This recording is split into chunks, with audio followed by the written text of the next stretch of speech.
Hollywood's biggest secret was never really about affairs or scandals. It was about height. For decades, the studios lied to America about their leading men. They dug trenches on movie sets, hired shorter actresses, and even paid for special elevator shoes every 6 months. One studio spent more than $100,000 just digging holes so their star would appear taller. Another studio wrote contracts requiring co-stars to be under a certain height. The public had no idea. So, how did they fool everyone? Let's get into it. Mickey Rooney stood just 5'2", making him the shortest leading man in all of classic Hollywood. Yet, for 3 years straight, 1939, 1940, and 1941, he was bigger than Clark Gable, Gary Cooper, and Cary Grant. Rooney brought in more money for MGM than any of them. His small size allowed him to convincingly play a teenage boy named Andy Hardy, even though he was already in his mid. Audiences adored those films, and the studio made 16 of them. Adjusted for today's money, the series earned around $1.9 billion. Rooney's boyish face, boundless energy, and frame that never seemed to grow up made him the face of American optimism during the Great Depression. People saw him and felt a little better about life, but the very thing that made him a star nearly ruined him later. When World War II ended, Mickey came back with a bronze star on his chest. He was a soldier now, but Hollywood didn't know what to do with him. He wasn't a boy anymore, yet he still looked too small to be cast as a grown man. Casting directors scribbled the same 2 words over and over: height problem. Romantic scenes became awkward. Rooney even joked that he had to stand on a box just to kiss his coo. His $5,000 a week salary was cut, and studios stopped calling. By 1950, he was working for far less money in low-budget crime pictures. Then, something unexpected happened. He played a broken boxing trainer in one film, and a worn-out fight coach in another. Both roles earned him Oscar nominations. Suddenly, his small stature no longer looked silly, it looked gritty, real, even tough. In 1979, his career took another turn when Francis Ford Coppola cast him in The Black Stallion. Rooney played a retired jockey, and for once his size was exactly right. Jockeys had to be small, and he fit the role perfectly. The movie grossed $40 million. Critics praised him, and he received yet another Oscar nod. Once again, Rooney proved no one could count him out. By that time, he had already appeared in 43 films before turning 25. And decades later, he was still managing to surprise audiences. Sammy Davis Jr. was just 5, but on stage he looked larger than life. Born in 1925 into a family of performers, he was already dancing with the Will Maston Trio by the time he was 3. His little shoes, polished to a mirror shine, always landed right on beat. The crowd couldn't believe what they were seeing. But in the 1940s, nightclubs refused to book him. He was too young, too short, and too black. Later, after a terrible car accident, he even lost one of his eyes. Too many? He didn't look like a star. But Sammy refused to let that stop him. He turned every supposed disadvantage into fuel for applause. He could do everything. One moment he'd pound the drums like Gene Krupa, the next he'd croon like Frank Sinatra, and then he'd break into a dance so fast your eyes couldn't follow. When people began to point out his height, he didn't hide from it, he made it part of his act. "I'm a one-eyed Negro Jew, and on top of that, I'm short," he'd quip. The audience would roar with laughter, and then he'd silence them with a powerful ballad, like Birth of the Blues. Even in when he was cast in the Broadway musical Golden Boy, producers worried about his size. At 5'3", with a tall Swedish leading lady opposite him, they feared the pairing would look odd. Sammy didn't complain. He trained harder, perfecting his boxing scenes until his punches blurred on stage. He demanded lighting that stretched his shadow across the theater. The show sold out before opening night, earned him a Tony nomination, and one critic dubbed him the littlest heavyweight in town. Las Vegas once refused to let him stay in its hotels. But by 1968, everything had changed. He was making $35,000 a night, with contracts that required audiences to be integrated and suites to be the best in the building. No one could deny him anymore. Over his career, he released more than 50 albums, scored a Billboard #1 hit with The Candyman, appeared in 38 films, and received nominations for Emmy, Grammy, and Tony Awards. In 1987, he was honored by the Kennedy Center. And back in 1965, he raised an astonishing $750,000 for Martin Luther King Jr.'s organization, more than many stars earned for performing. James Cagney was another who stood shorter than advertised. Studios claimed he was 5'9", but his Army records listed him at 5'5", and his biographers agreed. That was 4 inches shorter than the average American man at the time, and in the 1920s and 30s, height mattered. Leading men were expected to tower over the villain, the heroine, and sometimes even the camera itself. Cagney had to be filmed from the knees up, stood on crates, or appeared only with shorter actresses. Yet the newspapers repeated the studio's lie as fact. Cagney, meanwhile, laughed about it, once joking that he had to jump just to reach his own punchlines. But the truth was, his height never slowed him down. He turned his compact frame into raw dynamism. On screen he moved like a charged wire. In The Public Enemy, 1931, he famously smashed a grapefruit into May Clark's face. then stormed around the room like a coiled spring, impossible to look away from. Off-screen, he fought just as hard. In 1936, he even climbed onto a studio golf cart to look 6 foot tall. Jack Warner in the eye while demanding equal pay with Edward G. Robinson, and he got it. Directors quickly learned his size wasn't a limitation, but part of his power. Raoul Walsh built an entire film ending around that energy. In white heat, Cagney tears through an oil refinery, climbing ladders and sprinting catwalks as explosions erupt behind him. The camera scrambles to keep up, ducking and weaving with every step. No tall actor could have pulled it off without smacking into the set's ceiling. Beams the film had a budget of over $1.3 million, and remarkably, it earned all of that back within just 6 weeks. Even when he portrayed real-life figures, his height never became an obstacle. In Yankee Doodle Dandy, he took on the role of George M. Cohan, who in reality stood 5 feet 6. Since Cagney was an inch shorter, the choreography had to be adjusted. His tap numbers became sharper, tighter, and faster. And critics still recall the precision of those routines, comparing the sound of his steps to a machine gun. That style became the movie's defining mark. By 1999, the American Film Institute ranked him as the 8th greatest male star of the classic era. At that point, his height was irrelevant. It was nothing more than a minor detail. Edward G. Robinson, on the other hand, stood only 5 feet 5. He never looked like the typical Hollywood leading man. And when he arrived in New York as a 10-year-old immigrant from Bucharest, he didn't even speak English. The only languages he knew were Yiddish and Romanian. He wasn't tall, he wasn't handsome, and when he stepped onto a Broadway stage, no one imagined him as a romantic hero. Casting directors saw only a short boy with a round face,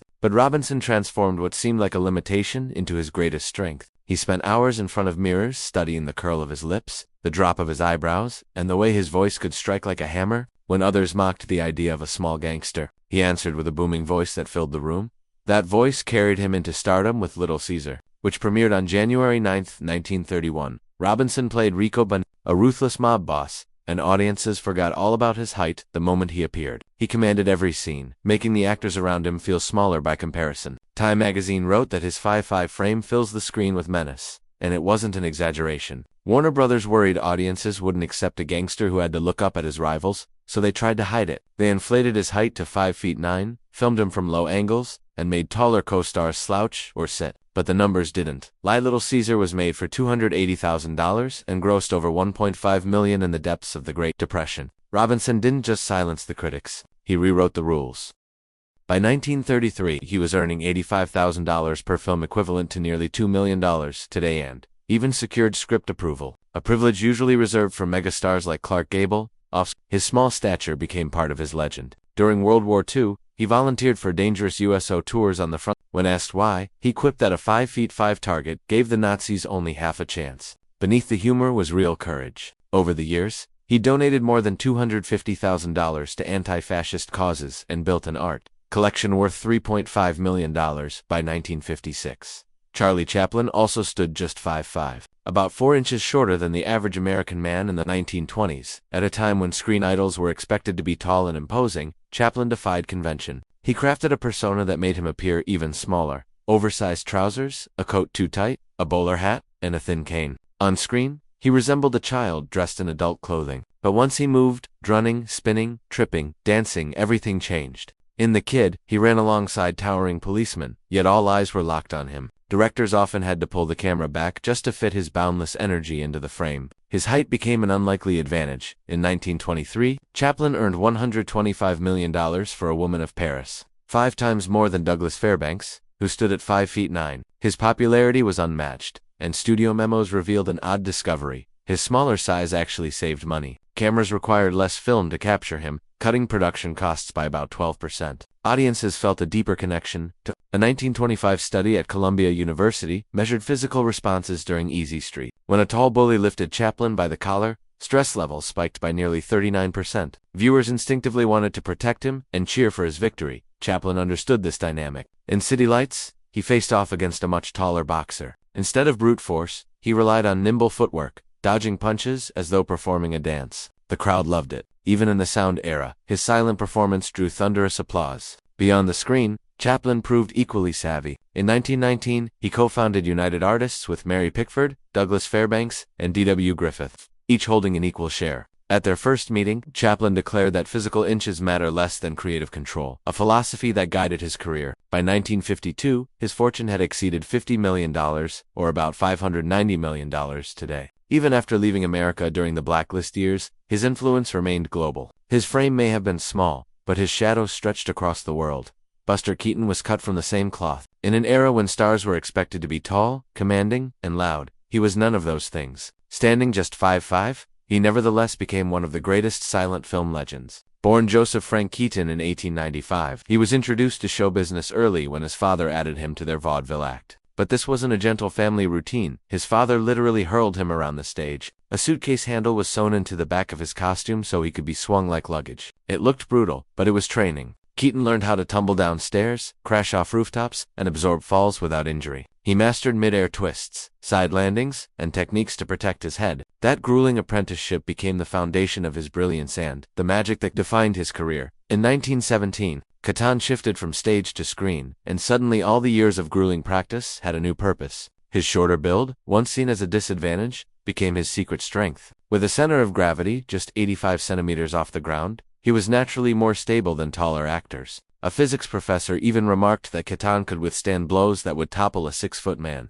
since his body was 10 to 12% harder to knock down. He made the most of that gift, performing daring stunts no one else would attempt. In Sherlock Jr. 1924, he clung to a train's waterspout as 2,000 liters of water crashed down on him, hurling him to the tracks. What no one realized was that the stunt fractured a bone in his neck, an injury he only discovered 11 years later during an X-ray, yet even that wasn't his riskiest moment. In Steamboat Bill Jr. 1928, a 4,000-pound building facade came crashing down toward him, missing his head by just 3 inches. He survived only because he had marked a precise spot on the ground the night before, and stood there without flinching. By 1927, Hollywood had taken notice. Keaton was earning $3,500 a week, the equivalent of around $60,000 today, and even had his own studio. Still, jokes about his height never stopped. In The General 1926, towering Civil War soldiers made him look like a stray drummer boy. And in Our Hospitality, actors wore stilts to emphasize his small frame. Keaton never fought the ridicule. Instead, he leaned into it, maintaining the same stoic, expressionless face through all the chaos. That stoneface.com became his signature. Fans began to call him the Great Stoneface.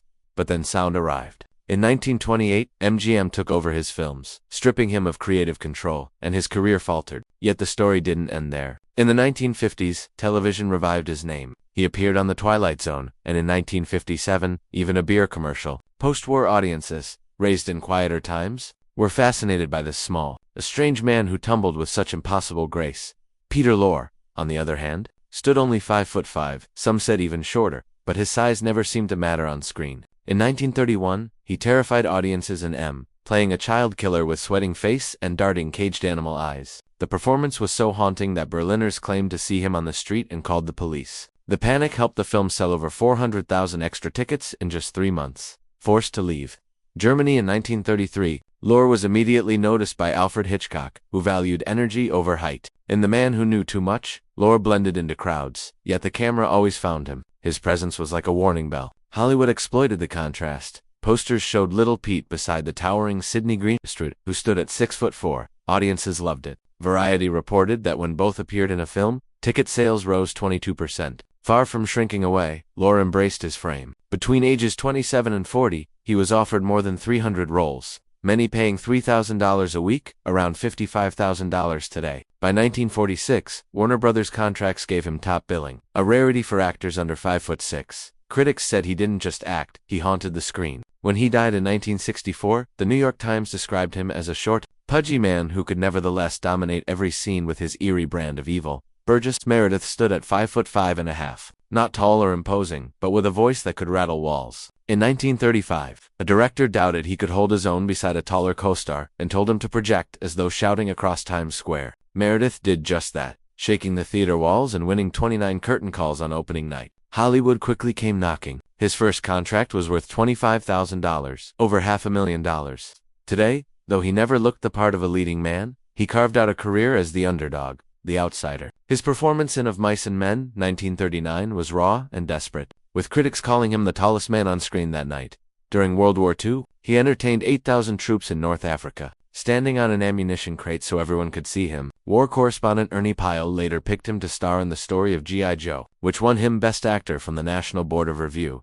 In 1951, Politics ended his Hollywood run when he was blacklisted. But Meredith adapted, recording more than 3,000 radio shows and commercials where his height no longer mattered. When TV took off, he embraced roles that turned his short stature into power. As the Penguin in Batman, his top hat and umbrella made him larger than life, earning him heaps of fan mail and a six-figure royalty check. But it was Rocky that sealed his legacy. At 68, he played Mickey, the gravel-voiced trainer who barked, "You're going to eat lightning," and crap thunder.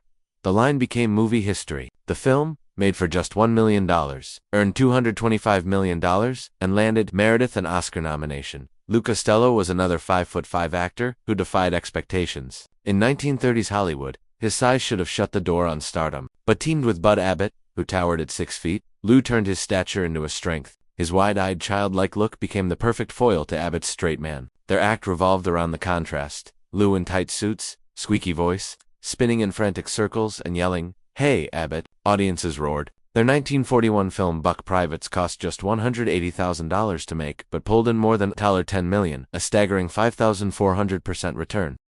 Lou wasn't just funny, he was inventive. His small size made every fall, trip, or stumble look more exaggerated and hilarious. But offstage, he was tough. In his youth, he boxed under the name Lou King, boasting 11 wins and no losses in amateur matches. He won 2 city basketball free throw contests despite shooting from a foot below regulation height. He even worked as a stuntman in the 1920s.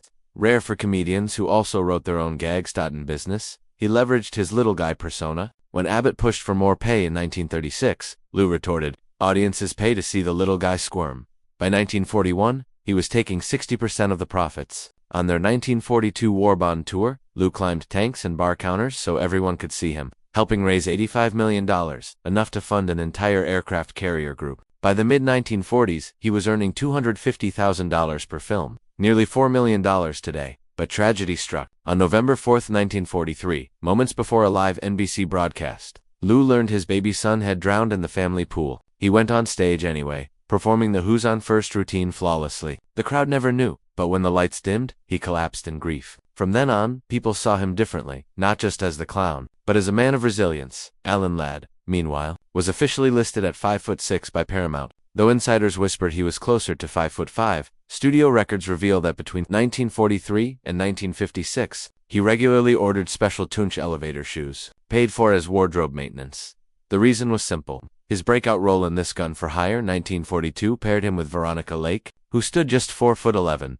Together, they looked perfectly matched. Paramount liked the illusion so much that his contract from 1944 to 1949 required female co-stars to be no taller than 5'4", unless trenches or platforms were used.